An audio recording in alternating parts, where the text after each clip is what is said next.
fell in love with my sister's boyfriend and tried to hide it for months until one night he confessed everything, leaving me torn between my family's trust and my own heartbreaking desires that could destroy everything forever. The first time I realized that it was more than a crush, that maybe I was in way over my head, was when my sister, whose name we can say is Emily, had one of those late nights at her friend's and left me at home with him, her boyfriend, Jake, in the living room. We were just going to see a movie, nothing strange, just a gathering, and I kept telling myself over and over again, it's okay, just relax. And he would laugh at something ridiculous I'd said, that half humor, like he'd actually got me, not the joke, and I could swear my stomach flipped. That made me feel like a gangly teenager again. I sat there, my chest tightening, struggling to listen to the film, pretending the popcorn I was munching away at blankly was more interesting than the way he continued to caress his hand near mine when he went to take some from the bowl. I didn't like myself a bit for noticing, and didn't like myself even more because Emily had loved him, truly loved him, and I had vowed to never, ever get involved in that dirt. I remember looking at him and, for the briefest instant, wondering what it would be like if he knew I was there, just as I knew he was there, and forcing the idea out of my mind at once with such intensity that it actually hurt. That night, I said nothing, and I did not act oddly, at least not on the surface level, but every single nerve in my body was shouting at me, stop staring, stop thinking. And yet the way he laughed, the way he leaned forward, and the way his eyes kind of glanced at me a couple of times, it was like he was, I don't know, reading me or noticing me in some sort of way that went beyond friendly. I tried to brush it off, I really did. I just kept reassuring myself it was a coincidence, that I was hallucinating because I had too much idle time and way too much pent-up tension from my own messed-up love life. But then, a couple of hours later when Emily called to tell me she was returning home, he inquired in this totally offhand manner if I'd care to grab some late-night pizza with him, just him and me, and I could feel my throat tighten and my heart race faster than I thought was possible for a human being. I also nodded, for I did not know what else to do, and then fretted all night wondering if Emily would ever pick up on the realization that something had changed, that her little sister was now much too interested in her boyfriend. We walked on over to the corner pizzeria, and it was quiet, almost empty, the kind of place that had the scent of warm bread and cheese with just a whiff of grease, and I caught myself laughing at things I never would dare, letting my guard down in ways I refused to admit. And then he leaned forward and gazed at me, all the way across the table, and said, "You're really funny, you know that?" And I had to press my hands against the table because they were trembling so horribly because the way he said it, so spontaneously, so without thinking, made me feel like my entire heart was out there, and he could see it thumpity-thump for him. I wanted to turn away, wanted to pretend that it didn't matter, but in me was something that wanted to stay there, feel it, just let it occur in this little moment where the rest of the world didn't matter, and I could be selfish, for one moment only, without thinking about what would happen afterward. That night, walking home, I kept repeating in my mind, "Don't let this happen, don't let this happen, don't let this happen." Such as a record stuck, because I knew if it did, if I actually let myself feel what I was feeling, I'd be trapped in something that I could never be free of without harming the people that I loved most. And for months, I did just that. I bottled it up, laughed loudly when she brought him home to meet me, pretended enthusiasm at their little couple moments, even joked along at her teasing him about his stupid ways, all the while seething inside every time he brushed against her hand, every time he smiled over her the way he sometimes did when she wasn't looking. It grew harder as time went on because we were together more, like in little, "Your sister's busy, let's get a cup of coffee" moments, and I started noticing all these little things, the way his hair curled over his forehead just slightly when he laughed, the way his voice softened when he thought no one was listening, the little, subtle touches that made me dizzy. I said to myself that it was just a harmless crush. Everyone crushes on someone who's off limits. But inside, I knew it was more than that. And then there was the night. God, the night. He called me out of nowhere, said he had to talk to me, sounded upset, like he had something on his mind that weighed him down. And I couldn't catch my breath because my brain yelled at me to hang up, to pretend to be busy, to just ignore it, but my heart deceived me and I answered. He didn't utter a word for the first 30 seconds, merely breathed, and I heard the doubt in his voice. And then he whispered, hardly over a whisper, "I can't stop thinking about you." I hardened, my hand on the telephone, my mind screaming at me to hang up, to send him back to my sister, to put this one on hold. But it was too late, because I couldn't deny having thought of him too, having drowned in this futile, suicidal craving for months. And to hear him say the same thing, to hear him say it out loud, made my stomach twist in guilt and need simultaneously. We didn't talk much that night, just a few stuttered words, nothing in particular, nothing that enhanced my mood, just the bare confession hanging between us like a thunderstorm waiting to break. And I put the phone down, feeling as though I'd been struck by a truck, as though the earth beneath my feet had disappeared, and that there was no way to take back what had just been said. I continued walking back and forth around my apartment, attempting to concentrate on mundane things, the dishes, the laundry, the idiot shows I was watching non-stop. But everything seemed dulled, as though color had been leached from the world. I was trapped in this awful, impossible limbo, feeling things I shouldn't, needing someone I could never have without ruining all that I loved. And that's when it started, this secret, this maddening, overwhelming burden that I carried with me each time Emily texted to plan something with him, each time she flashed her bright smile at him like he owned the world, and each time I caught him looking at me a bit too intensely when she wasn't noticing. I didn't say anything, not my friends, not even my own diary, because even saying it out loud felt like betrayal. And as the weeks passed, I started to realize how different I was getting, how little sleep I was getting, how fast my mood could switch from bubblegum euphoria to burning guilt within minutes, and how I was trapped in an affair I didn't desire but couldn't resist, a silent, poisonous obsession that would tear my family apart if anyone ever discovered it. And still, I could see him, still be forced to laugh at his stupid jokes, still attempt to play like nothing was wrong, when my entire body ached with the secret. That first real confession, that moment he said he let it slip that he did the same, was the moment that everything became a delicate balancing act of desire and loyalty. And I had no idea for how long I could keep the balance before I fell. Part of me longed to call Emily, to scream, to confess, to purge it all.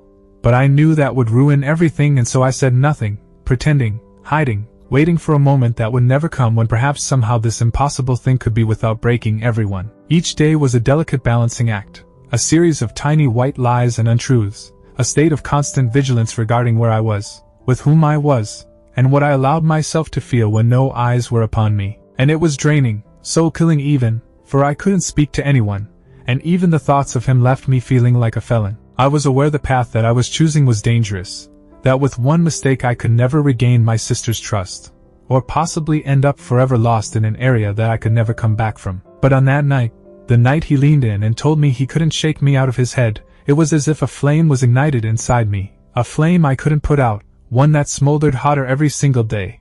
And with every look, every smile, every laugh, it made me realize my heart didn't care about rules or duties, it only cared about him, and that terrified the hell out of me. It was only after that first confession that matters became complicated, dark, and I could not sleep at night without replaying it over and over in my head. I started noticing the little things more too, how he'd brush against me in the kitchen when Emily wasn't looking, how his shoulder would bump into mine at the grocery store by accident, and how he'd laugh at my stupid jokes like he really liked me, not like Emily's sister. And every time I caught myself looking, every time my imagination took over, guilt struck me like a brick wall. I'd lie on my bed at night, staring at the ceiling, reflecting on what I was doing, how I was feeling, and being a terrible person. I needed to stop, I really did, but it was like I wasn't in charge. There was this pull towards him that was magnetic, unavoidable, and even when I would attempt to focus on normal things, school, work, friends, it still lingered, whispering, reminding me of the manner in which he was capable of making my heart race. Emily started talking about living with him, the sound of quiet wedding bells, and I wished I could be happy for her. Truly, I did.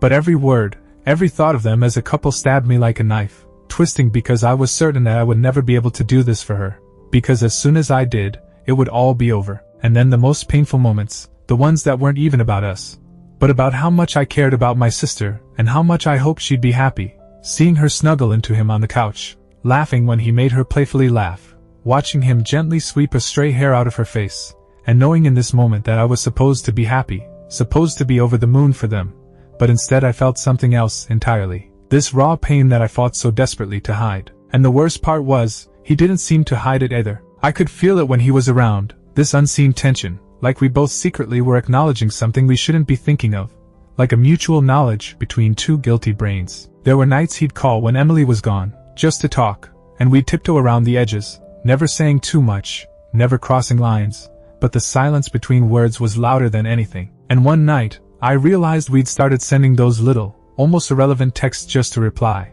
just to feel that connection, and it alarmed me because I understood it was seeping from a simple crush into something more, something dangerous, something I couldn't undo. I remember myself perched on my couch with my phone gripped in my hand, looking at the last text he sent me, my thumb inches from the screen, my head racing with every possible end. If Emily found out, if our parents found out, if I ever gave myself the chance to actually go through with this, it would all fall apart and crumble, and I knew it, and yet I couldn't help it. It was like I was hooked on the little rush, the closeness, the feeling of being wanted by him though it could never be. I attempted to divert myself with work, with friends, with hobbies, but everything felt dull, muted, as if the world had lost its colors and only appeared alive when he was near. And it was dangerous because it made me sloppy, careless, glancing at him in ways I shouldn't, and I began to be afraid that Emily would catch on too. I'd see him looking at me in the other room and my stomach would twist, and I'd tell myself it was nothing, a coincidence, but I knew better. And the night that changed things, the night that I thought I could do it, and realized that I couldn't, Emily had gone over to a friend's party, and Jake phoned, saying he'd like to know if I'd like to come over, just to hang out, like old friends. And I knew as soon as I said yes that I was doing something wrong, that I was entering into a fire from which I would never be able to go back. But I went anyway, my heart racing, my stomach knotting, every step feeling as though I was moving closer to something I shouldn't want. He was sitting on the couch when I got there, a little flustered, a little unsure, and I could tell we both felt the tension building in the air. We didn't start with jokes and small talk. It was still, this heavy electric stillness where I could sense every inch of him, every glance, every step, and it scared me. And then he said to me, finally, under his breath, trembling, "I can't quit thinking about you." I bristled, as if every muscle in my body disappeared, and I needed to escape. I needed to yell. I needed to crawl underneath the couch and pretend that everything that was happening was not really happening. But I didn't. I stayed on, for something in me, something evil, wanted him to say it, to feel the same impossible thing that I felt, even if it would shatter everything. And we talked, hesitantly, cautiously, as one proceeds on a frozen lake, each sentence a step that may not hold us up. He admitted he'd recognized it for months, that he was as lost, as afraid, as stuck as I was. And I knew in that moment that this wasn't just me, that he wasn't just a fantasy I'd created. It was real, it was mutual, and it was slowly killing us. We did not cross any lines that night, but the tension, the unspoken desire, hung between us like mist in a room without air, impossible to ignore, impossible to forget. I left his apartment relieved and shattered, my mind a turmoil, my body vibrating with adrenaline, and I knew that I was in deeper than I'd ever intended to go. For weeks afterward, it was the same, stolen glances, minute text messages, brief moments when the space around us seemed to sizzle like fire, and the constant, aching guilt that we both were betraying the one who meant the most to me. I started making lists in my head of everything that I shouldn't be feeling this way about, all the things that would go down if anyone were ever to find out, all the things that this would ruin my family. But the lists didn't function. Nothing did. Because each time I saw him, each time I heard him speak, each time he gazed at me the way he did, all my logical thought flew out the window. I'd sit in my room late into the night, staring at the ceiling, wondering how somebody could feel so wrong and feel so right at the same time, and it frightened me. And there were moments, quiet, almost innocent moments, when I'd laugh at something he said, or he'd brush my hand, and I'd swear my heart might explode right there, in front of no one, in the dark, with only the ceiling to witness my betrayal and my longing. I realized I was hooked on him, hooked on the stress, the secrecy, the illicit thrill of wanting someone I could never have. And it killed me slowly, quietly, day by day, killing me, because being in love with him this way meant I could never ever let him go. And every time Emily smiled at him, hugged him, said how happy she was, it was like I was stabbed from the inside out. And the worst of it, the absolute worst, was that he loved me back the same way. That common desire, that dangerous lust, it was a disease between us, breeding quietly, infecting each glance, every word, every phrase that passed between us, until I could not tell if I loved him or loved the risk. And I kept telling myself over and over that I had to stop, I had to get away from you, I had to protect my sister, protect myself, protect it all. But when I did, something pulled me back and I knew I wasn't strong enough to fight it. And then I was there one day, and I was thinking about a life where he had picked me, where Emily never existed, where I could be with him without shamefulness or shame. And I almost cried because it was beautiful and scary all at once. That day I knew that my feelings weren't a crush, weren't an infatuation. They were a storm, a hurricane that had been brewing for months, and I didn't know how to weather it without losing everything. And I didn't. I kept going on. I went on pretending, hiding, because I had no idea how to live any other way. And every smile, every touch, every word, every little, suffocating glance reminded me that I was playing with fire, and that fire was not going to release me. I was in love with my sister's boyfriend, and the realization hit me every day, more desperately, more painfully, until I was always teetering on the edge of something I knew would destroy all that I loved and maybe myself, too, if I let it. And yet I couldn't help but think of him, couldn't help but desire him, couldn't help but dream of a life which would never be lost in the impossible, and each day was a struggle between my desire and loyalty, between my heart and conscience, and I didn't know how much longer I could remain on that precipice before it all disintegrated around me. The evening he told me everything, it all came crashing down on me like the dam I had been constructing within myself finally burst. Emily was out with her friends,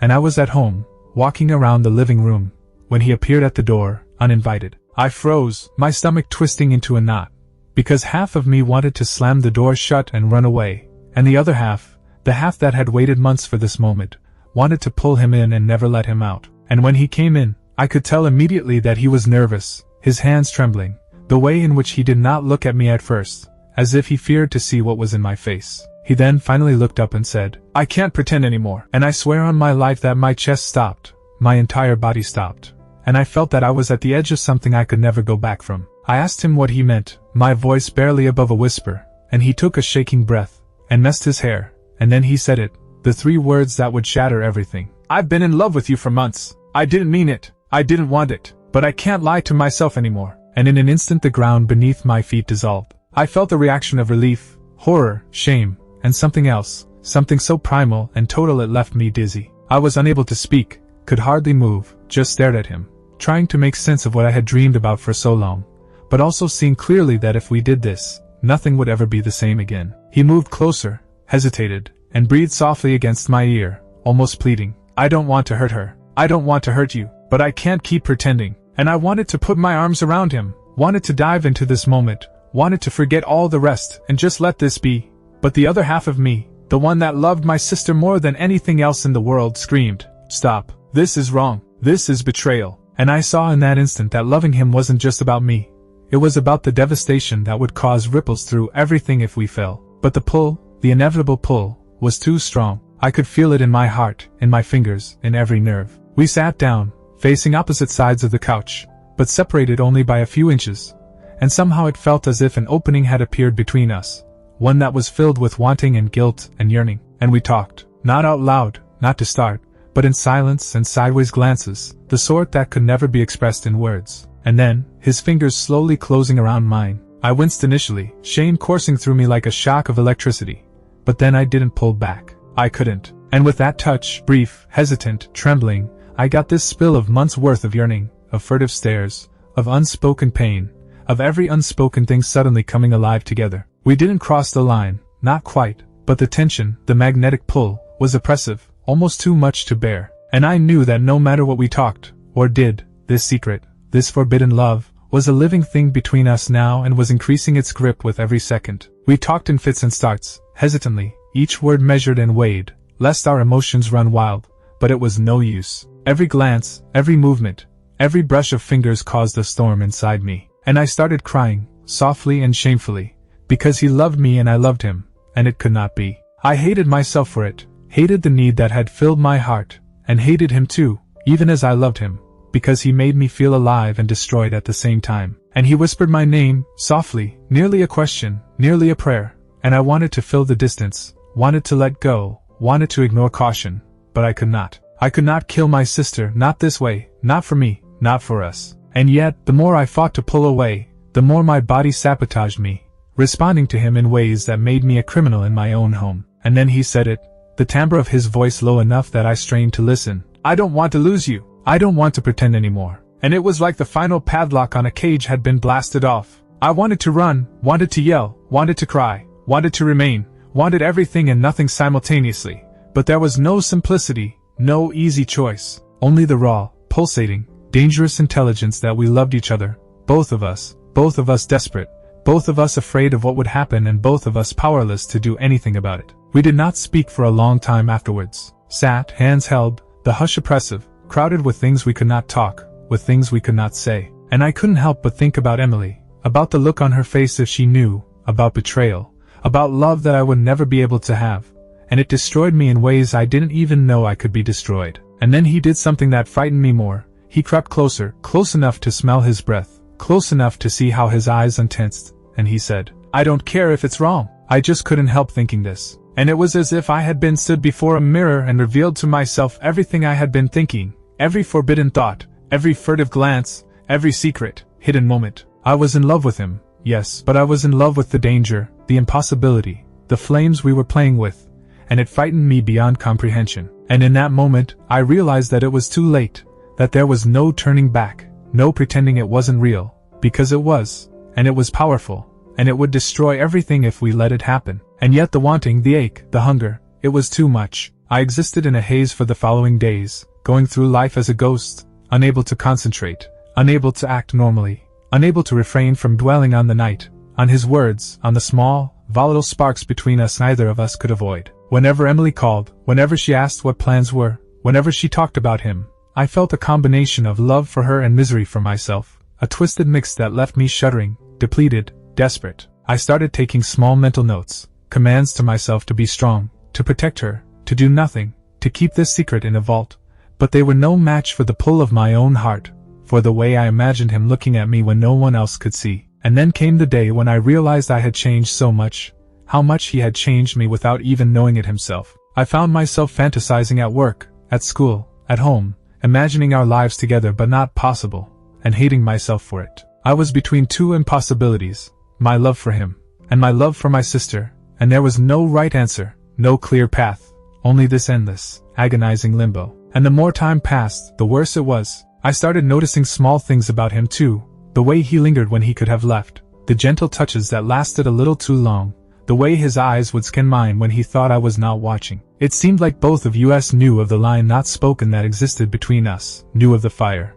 knew that if we made one wrong step, everything would burn. And I'd known that I'd been living a double life, one toe in loyalty, one toe in love, tiptoeing along a line so thin I thought I was going to fall into an abyss every day. And the bad news? I had no clue how to stop. I didn't want to stop, not really, because as terrifying and destructive as this love was, as dangerous and impossible as it was also the only thing that made me live, the only thing that reminded me I was alive, that I could love hard, agonizingly, exquisitely. And I knew, in a dream that chilled me, that to love him, even secretly, even quietly, even in the silences between furtive glances and whispered confessions, was already a decision I had made, whether I wanted it or not. And that understanding, that terrible, thrilling, devastating understanding, was the beginning of an odyssey I wasn't sure I could survive without losing everything that I held dear, including myself. It all happened in one instant on a rainy evening, the kind of evening when the sky is heavy and the air tastes like wet pavement and regret. Emily had gone to her friend's birthday dinner,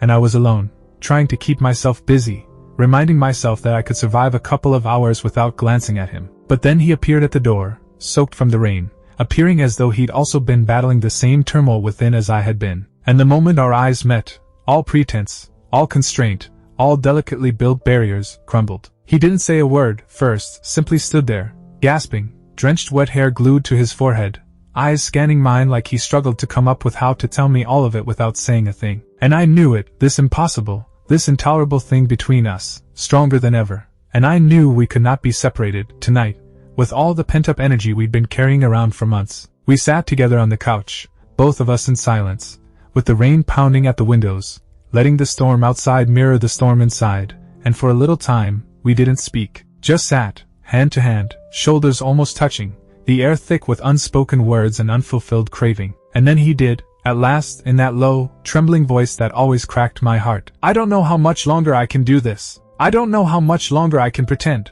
I swallowed hard, fighting to get the words out, fighting to get sense out, fighting to hold back the tears that threatened to spill over.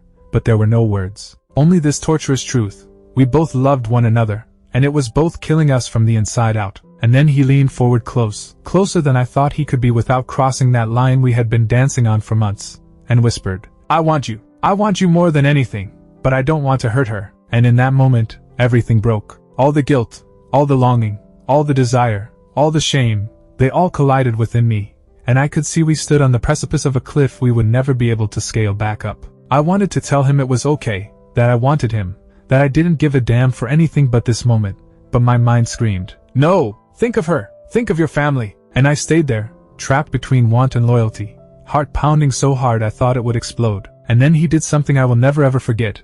He took my hand fully, not stopping, not hesitating, and said, we can't hide it anymore. I can't. I'm tired of lying. And I felt the full weight of months, the stolen looks, the all-night texts, the tension, the desire, all pressing down on us like gravity. And I knew that if we gave in then, Everything would be different forever. But the thing was, we wanted to, more than anything. And it was then the panic set in, that sickly, twisting realization that love could be both beautiful and lethal, and that the person I wanted most was the person I couldn't have without destroying everything I cherished. We held hands, sat beside each other, breathed the same air, looked into each other's eyes, and I felt tears running down my cheeks because it was too much.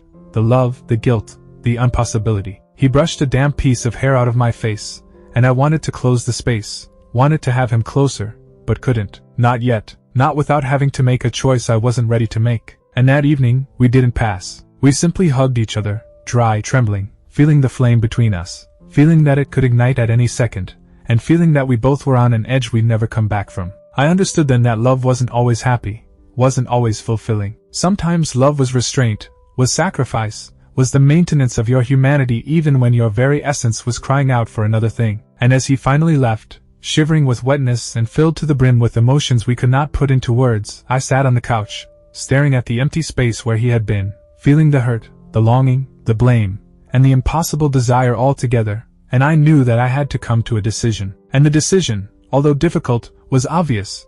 Defend my sister, defend my family, defend the trust that had been placed in me, even if it hurt my own heart in ways I could not yet comprehend. The subsequent days were among the most difficult of my life. I steered clear of him, steered clear of solitude, steered clear of situations where that pull could lure me into doing something I would later regret. And every time Emily mentioned him, every time she smiled, every time she spoke of something that he had done, I stifled a smile, a laugh, a response, masking the pain so deeply inside that no one may ever be aware. It was brutally agonizing, as if I was cutting out a piece of my own heart and gulping it down, as if I had a ghost limb of desire that I could never catch. And yet I came out of it. I adapted to living with the strain, to navigating the stormy waters of our relationship without letting it destroy everything. I discovered how to smile at him without betraying the yearning, how to talk with him without the emotion betraying me, how to be with the knowledge that we were two hearts locked together in a way that could never be fulfilled. And in those quiet moments, alone, I let myself remember that night, that storm,